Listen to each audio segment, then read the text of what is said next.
5 marta homilasi rivojlanmagan ayolni yaqinda ko'rsatdim. Samarqand viloyatidan tashrif buyurishgan.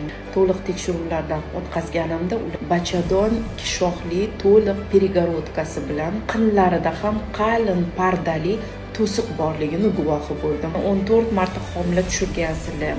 Qanday tekshiruvlar qilgansizlar desam, 4 infeksiyaga davolanganmiz. 4 infeksiyani davolashadi. Vaholanki bu yoqda 4 infeksiya sabab emas. Bola rivojlanmasligining sababi bularda mana 2 shoxli bachadon. Bachadon o'rtasida qalin devorning bo'lishi. Bu homilaning o'sishi, rivojlanishiga ta'sir qiladi. O'g'il farzandli bo'lishni xohlayapti, 2 ta qizlari bor.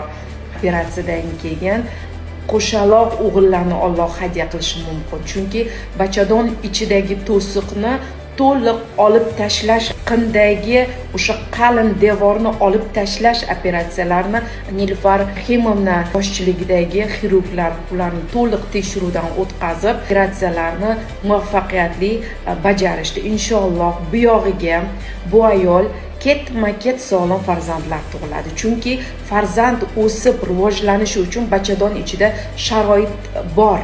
Hech qanday to'siqlar yo'q. Qon aylanishi, bolada homilani o'sishi uchun sharoitlar yaratib berildi. Shu uchun qo'li-qo'l xirurglarimizga tashakkurlarimni bildiraman. Bu ayolimizga va xo'jayinlariga sabr toqat tilayman. Endi yorug' kunlar keladi. Endi homila rivojlanmasligi emas, endi sog'lom o'g'il farzandlar tug'iladi.